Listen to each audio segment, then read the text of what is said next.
los amantes de la destreza y buenos combos de ataques, os traigo una build de técnica en Lies of P. Gracias a esta guía podrás crear una build enfocada en múltiples y rápidos golpes, con buena agilidad y capaz de adaptarse a diferentes estilos de combate. Durante este vídeo no solo te explicaré el conjunto y habilidades, sino que además te daré dos recomendaciones diferentes para tu arma dependiendo de lo avanzado que estés. Así que muy atento. Cualquier duda me lo podéis preguntar en los comentarios y ahora comencemos. Hablemos primero de las estadísticas que vamos a usar. Dependiendo del nivel que tengáis, es importante saber cómo repartirlo. Para ello os pondré dos ejemplos diferentes. Como podéis comprobar, en ambos la técnica es el punto más importante, ya que nuestro escalado de armas se va a beneficiar. No olvidemos que el vigor nos va a permitir realizar más ataques antes de agotar nuestra estamina, ideal para una build que se centra en el combo de varios golpes. Y la capacidad, ya sabéis que en este juego es muy importante para tener una correcta carga, de manera que no consumamos demasiada estamina por nuestro peso, entre otras cosas. En el caso de que tengáis nivel de sobra, no es necesario subir mucho más de 40 a 45 en la técnica, ya que estamos ante un soft cap, por lo que podrás aumentar algo más de vigor y vitalidad si es necesario. Incluso algunos puntos de avance podrán aportar más poder al brazo de legión que usaremos en esta build. Y por cierto, ya que estamos, os diré que vamos a usar un brazo de legión que escala muy bien en técnica, Ojos de Halcón. Gracias a este brazo podremos disparar cartuchos perforantes a larga distancia, lo cual te ayudará a controlar el terreno en algunos combates. Te aconsejo mejorar al máximo, con ello aumentamos el alcance, podremos disparar una segunda vez rápidamente y podremos incluso esquivar mientras disparamos con este brazo. Ahora le toca el turno a nuestra arma, pero quiero deciros que veremos dos variantes muy recomendadas, o mejor dicho, usando dos empuñaduras diferentes. Depende de lo avanzado que estés en el juego. En ambos casos usaremos como hoja la sierra cortahueso. El motivo es que tiene muy buen alcance, un potente ataque físico y una increíble reducción de daño al bloquear, con casi 70. La considero una de las hojas más equilibradas, y a esto le añadimos que tiene una buena durabilidad. Quizás lo que menos destaca es su habilidad principal de la hoja. Básicamente son dos golpes en vertical, siendo el segundo golpe bastante lento, pero el combo de sus ataques en corte, gracias a la empuñadura que usaremos, tiene un buen rango, con giro que incluso podrás atacar a varios enemigos que intenten rodearte.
La primera empuñadura es de la espada curva de bailarina. Puede llegar a un escalado A en técnica, con la habilidad bloqueo en parada para realizar un contraataque. Su ataque pesado cargado golpeará dos veces, siendo el segundo golpe muy contundente y rápido. Como podéis ver, gracias a su alcance podremos situarnos fuera de muchos ataques enemigos, mientras que nosotros sí podremos llegar perfectamente.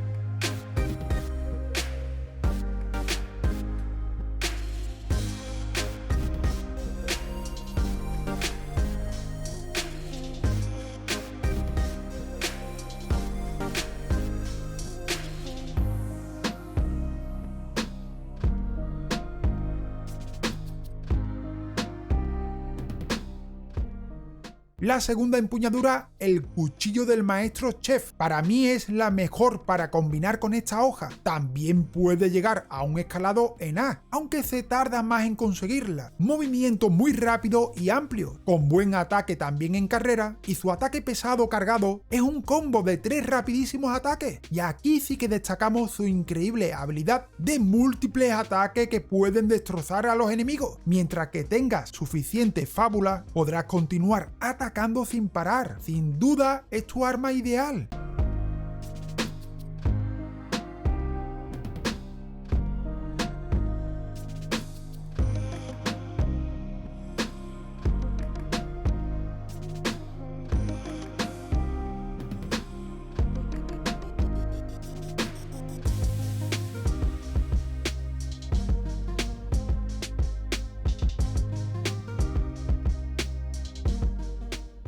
Como talismanes, usaremos por un lado el amuleto del portador para aumentar el límite de peso, el amuleto de paciencia para aumentar la velocidad de recuperación de aguante, nos ayudará a poder seguir atacando para los esquives, el amuleto de muro de hierro para aumentar la tasa de reducción de daño físico, y por último, puedes elegir entre 2 talismanes, o bien el amuleto que corresponda con el tipo de enemigo, ya que tenemos más daño contra carcasas, contra humanos o contra marionetas. Depende. O si bien tienes el amuleto especial, amuleto de modificación extrema, que te recomiendo muchísimo en este caso, ya que aumenta el ataque de las armas en proporción a la cantidad de ranuras de fábula. Por eso ahora veréis lo importante que es aumentar estas ranuras en nuestro árbol de habilidades. Veamos el órgano Pi, y aunque os muestro todas las habilidades y mejoras, quiero destacar algunas, como más potencia de ataque de aturdimiento con los ataques cargados, la reducción de daño al esquivar, potenciar la destrucción con bloqueo perfecto, también aumentaremos la potencia de ataque de nuestro brazo de legión y la carga del mismo al eliminar enemigos. No olvidemos aumentar las células de pulsos y, muy importante, añadir las ranuras de fábula que aprovecharemos con el talismán que hemos mencionado antes. Como últimas recomendaciones, te sugiero que aproveches las piedras de amolar que aplican diferentes estados dependiendo de los enemigos. El que más he usado es el de llamas, pero el fulgor eléctrico aporta buenos debuffs en tus oponentes. Y bueno, gente, hasta aquí esta build de Lies of P, pero ya tengo preparada otra que os va a encantar. Como siempre, os estaré leyendo en los comentarios y espero que os haya gustado. Os dejo un par de guías por aquí y nos vemos en otro vídeo. ¡Chao!